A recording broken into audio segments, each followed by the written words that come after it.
이 아파트예요. 제가 살던 아파트. 이동훈 씨도 부동산 불패 신화를 굳게 믿었습니다. 한강변이고 이러다 보니까 위치도 좀 좋고 조용하고 보안도 잘 되고 살기는 참 좋았는데 늪으로 빠진 것 같아요. 이 아파트 때문에.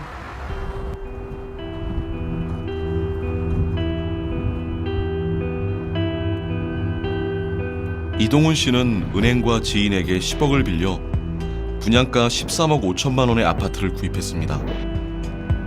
그런데 집값이 폭락한 데다 이자를 감당할 수 없게 되자 10억에 팔 수밖에 없었습니다. 10억 빚으로 산 집을 10억에 팔았으니 집값은 모두 빚 갚는 데 들어갈 수밖에 없었습니다.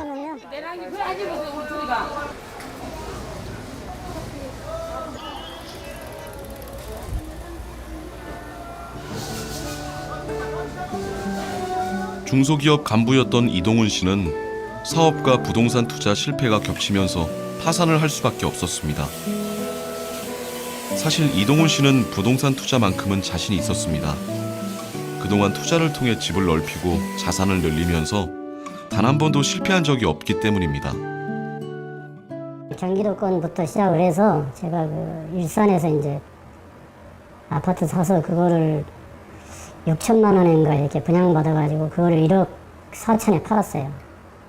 그리고 또 그걸 가지고 일산 시내로 또 다시 나와서 거기에 또 2억 정도의 분양을 받아가지고 그걸 4억 5천에 제가 또 팔았어요. 또 서울에 이것도 계속 그런 식으로 이제 따블치기 해서 계속 이렇게 해서 이제 하면서 성공을 했죠. 부동산 가격 폭락. 정말 단 한순간도 생각해 본 적 없는 사태가 벌어진 겁니다. 부동산 경기가 하락하면서 갑자기 이제 거기에 팔리지도 않고 이제 갭 투자를 좀 노리고 이제 했는데 갭 투자가 안 된 거죠. 한동안 그랬었어요. 거래가 전혀 안 됐었어요. 아예. 예, 거의. 그때 당시로는 떨어질 거라고는 전혀 생각을 못 했죠.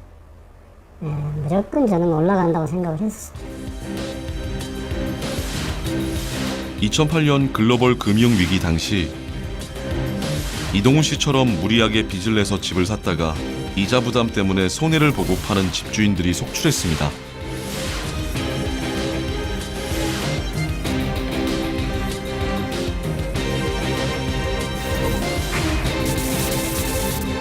IMF 외환 위기 당시에도 비슷한 일들이 일어났었습니다.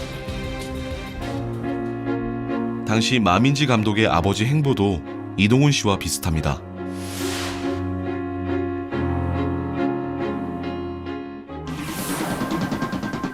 감독의 아버지는 그 전과 다름없이 대출을 받아서 땅을 샀고 집을 지어 팔 계획이었습니다. 부채로 인해 가정을 버리고 길거리로 나선 가장. 이것이 바로 우리의 현실입니다. 이제 IMF 외환위기가 지나고 나서 아버지가 땅을 하나 사셨어요. 땅을 사셨는데 그거를 마찬가지로 50% 정도는 융자를 받으신 거죠. 근데 그때 당시 금리가 인상이 되면서 갖고 있던 어떤 빚을 갚을 수 없는 수준으로 금액이 불어나면서 아버지 사업이 순식간에 되게 어려워진 어떤 그런 흐름으로 알고 있어요. 네. 이자는 오르고 집값은 폭락하고 결국 사업은 실패에 이르고 말았습니다. 엉망 칭찬인데 뭘 찍냐. 딸. 응? 엉망 칭찬인데 뭘 찍냐. 부모님의 부동산 호황은 20년 전에 끝났지만 부동산 불패 신화의 믿음은 아직도 진행 중입니다.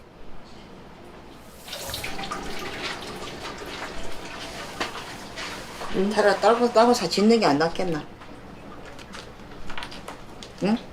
상가주택을 응. 지어서. 지어서 세봐도 먹으면 되지. 우린 어디 살고? 4층에 상가는. 꼭대기층에? 응. 옛날.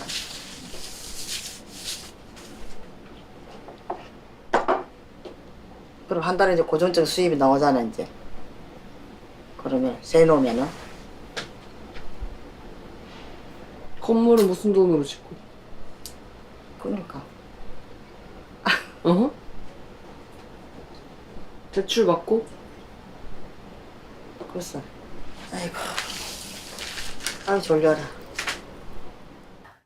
부모님은 아직도 이제 부동산에 대한 어떤 믿음들이 확실히 계세요. 가지고 계신데 아버지한테는 어떤 한 방향을 통해서 모든 과오와 어떤 실패를 다 뒤집어 보고 싶으셨던 것 같아요. 근데 그게 가능하다고 계속 믿으시는 거는 그 전에도 그게 가능했기 때문에. 캘리포니아주 중부에 위치한 스톡튼. 서브프라임 사태 당시 스톡튼은 은행의 주택 압류율이 미국 전역에서 가장 높은 곳이었습니다. 당시 한 달 동안 30여 채의 주택에 압류 딱지가 붙기도 했습니다.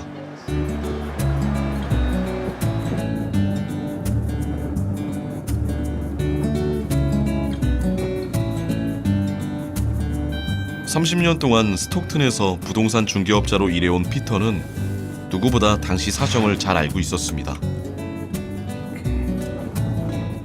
But a lot of these houses, a lot of these. Back in the day, this is one of those neighborhoods where it was 5, 6, or 7 houses on each block that were boarded up. The grass was dead, or there was no grass at all. That is 서브프라임 사태가 발생하고 10년. 아직도 동네 곳곳에는 압류당한 집들이 방치돼 있습니다. In 2008, 2009, there were a number of these 10 years ago, and nobody has done anything with it. It might still be owned by the bank. It could be that it was a homeless person. They break in all the time. 당시 스톡튼뿐 아니라 캘리포니아주 전체의 부동산 가격이 빠르게 상승했습니다. 모두들 부동산 시장에 뛰어들기만 하면 돈을 벌 수 있다고 생각했습니다. 그래서 너도 나도 대출을 받아 부동산에 투자했고 집값은 더 올랐습니다.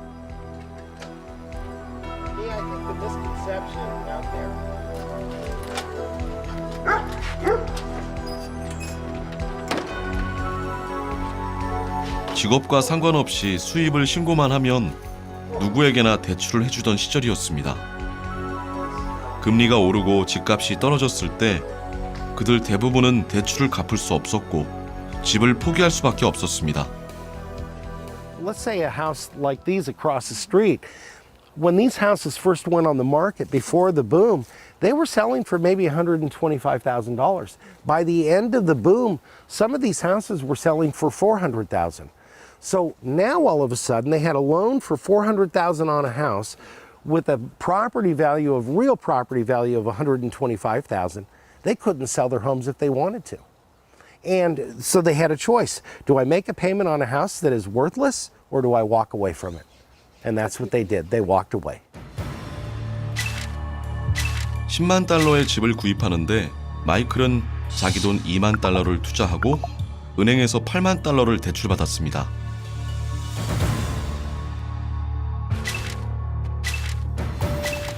존은 자기 돈 8만 달러에 2만 달러를 대출받아서 집을 구입했습니다. 집값이 2만 달러 하락했다고 생각해 볼까요? 존의 자산은 8만 달러에서 6만 달러로 줄었지만 마이클은 모든 자산이 사라졌습니다. And what happens in the presence of debt is that the very definition of debt is that in the event of losses, it's the borrower, the levered individual, who will need to absorb the losses essentially. It is the borrower who has to absorb all of the losses. That's just the definition of what leverage or debt is.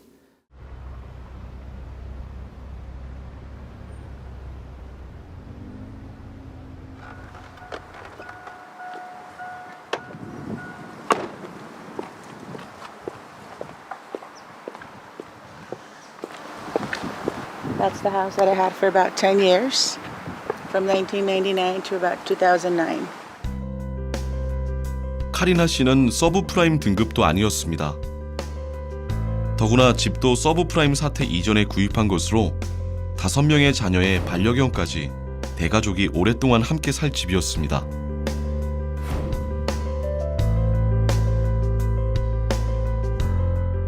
Housings were booming. just like it is right now, and you were hearing a lot of commercials, a lot of propaganda through the mail, real estate agents would come to your house and they would knock on your house and say, either you can sell your home or you can get money out of your home for refinancing, to remodel the home, to pay bills. Sometimes some of them would say you can even go on vacation because your equities are increasing, and so you can get money out of your home. And so that's when we started getting into the loans. 당시 미국에선 이자만 납입하다가 일정 기간이 지나면 원금도 함께 상환하는 대출 상품이 유행이었습니다. 집값이 폭락한 상황에 원금 상환이 시작되면서 파산하는 가정이 늘어났습니다. I was the one that was working in sales. I was doing good when the market was good, but after a lot of people started losing their homes, foreclosing or going into problems with their homes, the sales in the life insurance world was not there anymore. The sales were not coming, and so I wasn't bringing the income that I was bringing before. 상환금은 늘고 수입은 줄고 버틸 만큼 버텼지만 집을 포기할 수밖에 없었습니다. 7명의 대가족은 모텔방을 전전할 수밖에 없었습니다.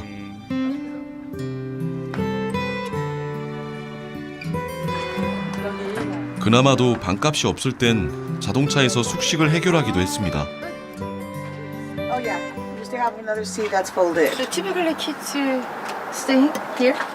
Yeah, so we would just sleep on the seats. Sit. Yeah, and then the cargo will be here. Ah, that's pretty cool. Yeah. So, as you Oh, it was a surreal moment.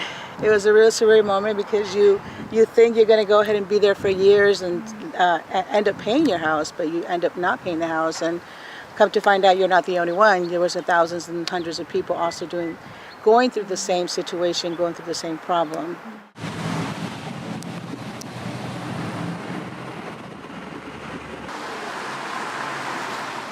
We're on Stockton's Miracle Mile, Pacific Avenue, and this used to be a real vibrant part of the city, and you can see that these buildings are closed completely.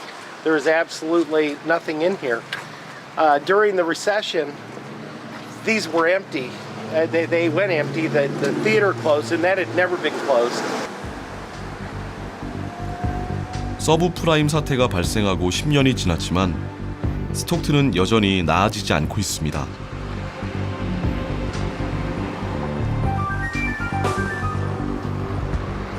The heavy debt did create the housing crisis. It's exactly, and then because it also, when the bottom of the housing market dropped out, the bottom of the job market dropped out. Because the economy went like this. And all of a sudden now, this where unemployment rate was maybe 7%, 6-7%, it went to 15-20% in Stockton. 채무자의 불행은 채무자에게만 그치지 않습니다. 갚아야 할 빚이 있다면 당연히 소비를 줄이게 될 겁니다. 외식 대신 집에서 식사하는 경우가 많아지겠죠. 손님이 줄면 식당 주인은 종업원을 해고할 수밖에 없습니다. 실업이 늘면서 식당을 찾는 사람들은 더 줄고 결국 문을 닫을 수밖에 없습니다. 다른 가게들도 마찬가지 상황이죠. That people who have not borrowed, it's not, they weren't part of this, so to speak. They become highly affected by this process because while they did not borrow, they were selling their goods and services to the people who had borrowed a lot. And all of a sudden, they cannot find enough customers because their customers are all underwater, so to. 개인 부채가 그 지역 전체에 영향을 미쳤고 급기야 지역 경계도 넘어섰습니다.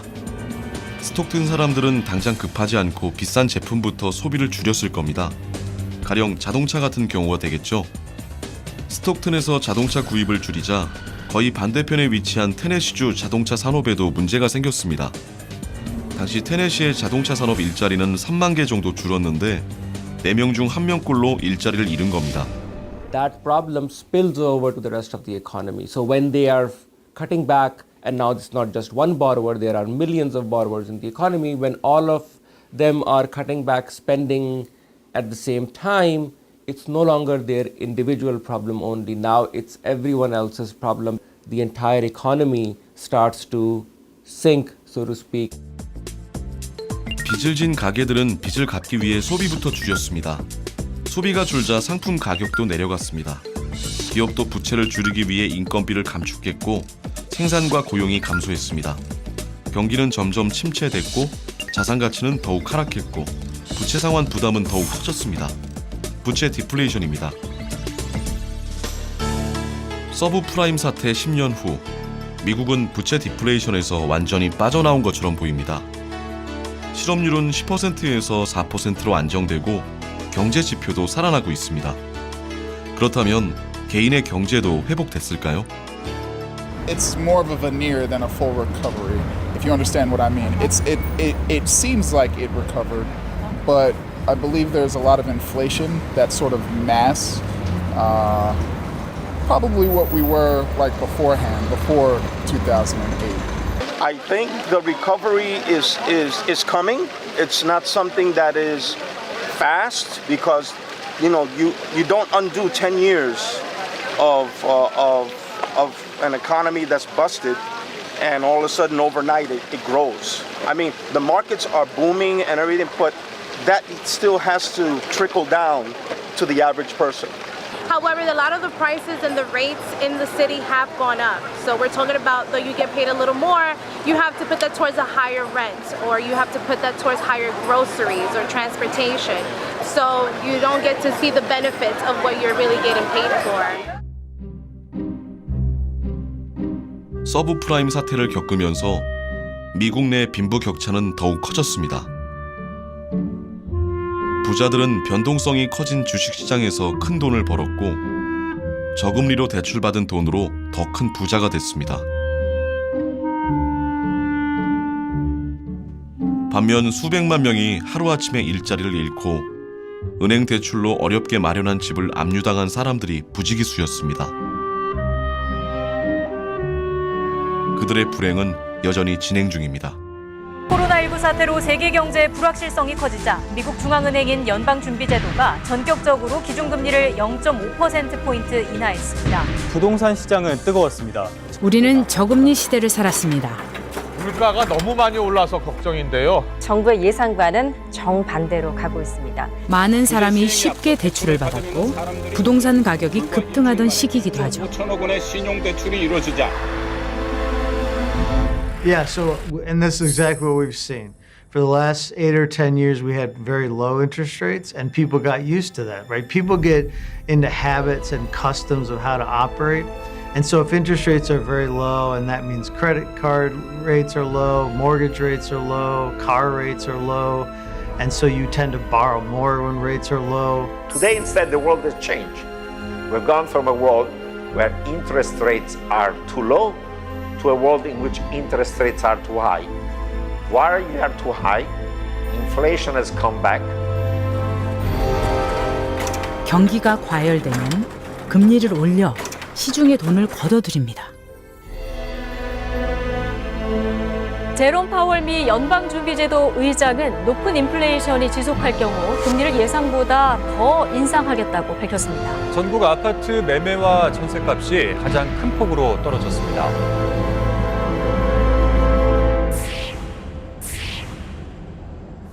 안녕 작소구들. 오늘은 내가 대출이 생기게 된 가정에 대해서 이야기 좀 해볼게. 내가 대출이 좀 많은 편이잖아. 지금 약 4억 정도 대출을 가지고 있어. 처음 대출 받았던 거는 2016년도였는데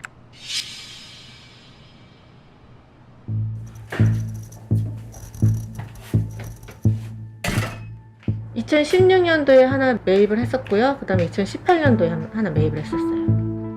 그때는 금리 인상이고 뭐 그런 얘기가 아예 안 나왔던 때였었어요. 금리가 낮아서 뭐 대출 받아서 투자 안 하면 바보다 이런 얘기도 많이 나왔었거든요.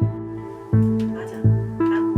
처음에 이제 대출 받았을 때는 뭐 월 100만 원 정도면 내가 이제 감당할 수 있는 수준이겠다 생각하고 했던 건데 금리가 이렇게 급격하게 오를 줄은 생각을 못했고요. 만약에 그때 알았으면 제가 이렇게까지 대출을 받지 않았을 것 같아요.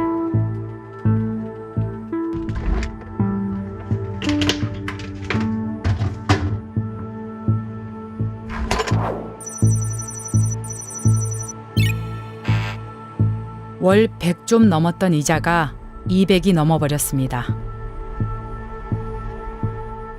빛이요. 미래의 내 삶을 땡겨오는 것. 예, 미래에 내가 어떻게든 해주겠지. 이런 말들 하잖아요. 약간 그런 것 같아요. 예. 금리는 항상 그 자리에 있을 거라는 그런 생각을 했었던 것 같아요. 무의식적으로. 안녕 작소구들. 지난 영상에서 월급 인상과 토지 보상에 관해 이야기했는데 오늘은 이 두 가지 일들로 내 상황이 어떻게 변했는지 이야기해볼게. 다들 알다시피 내가 보유하고 있는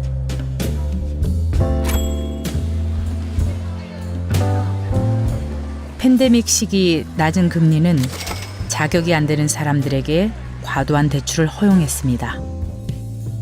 금리가 오르자 그 부실한 것들이 모습을 드러냅니다.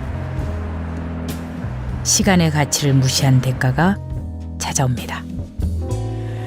이렇게 선량하게 살아왔던 사람들의 편을 들어주셔야 하는 게 국가입니다. 이 나라에 묻습니다. 피해자를 위한 나라입니까? 아니면 가해자를 위한 나라입니까? 공동주택에 사는 이 주민들은 모두 같은 상대에게 사기 피해를 당했습니다. 전세 사기 피해자로 돌아가신 분들 대다수가 청년입니다. 집주인은 인천 경기도 일대에 2,700여 채의 주택을 소유하고 있었습니다.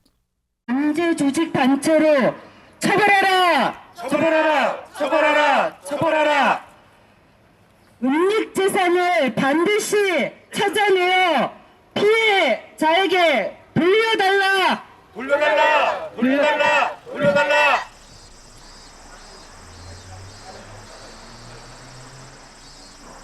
처음 이사 왔을 때 느낌이 정말 좋은 동네였습니다.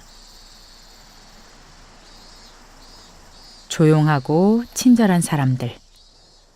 오랫동안 살고 싶은 그런 동네였습니다.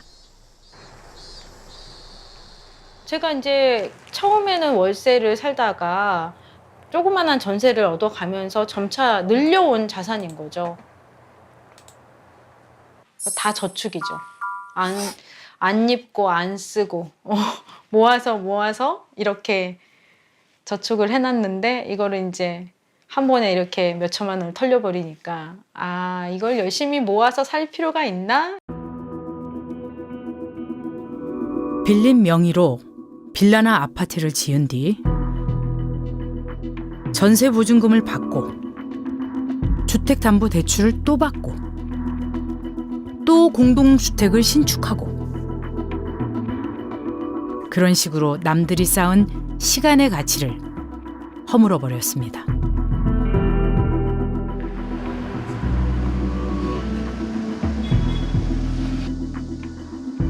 이억이면은 우리 가족이 자기 안 쓰고 진짜 아둥바둥해서 20년은 모아야 되는 돈이거든요. 저희 돈 모아놓은 돈 가지고 이제 일부 내고 그렇게 해서 그다음에 저희 딸 돈도 들어가 있고 그렇죠. 네.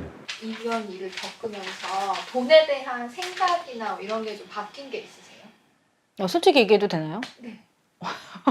나도 이렇게 해야겠다. 나도 무자본 갭투기를 해야겠다라는 생각을 했어요. 아 이게 정말 몇십 년 동안 벌어서 이거를 한 큐에 날려버렸잖아요. 한순간에 날려버렸잖아요.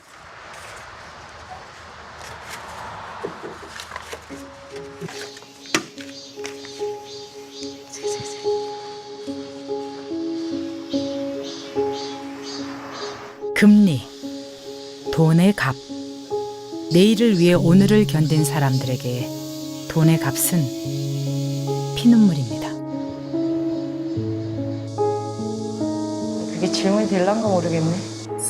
이 세상에 왜 네가 주인이 됐냐고 물어보고 싶네요. 어떻게 해야 될까요? 어떻게 해야 될까요? 지금의 해결 방법은 복권밖에 없다.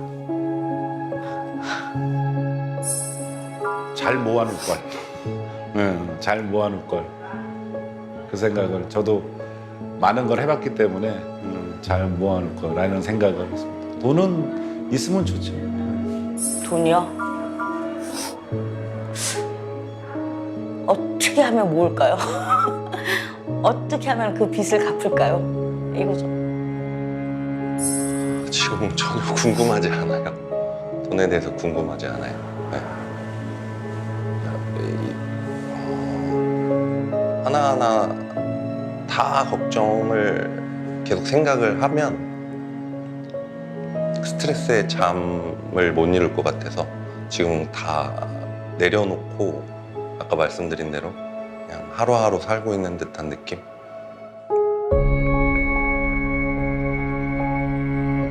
돈이 뭘까요? 돈이 뭐길래 이렇게 괴로울까요?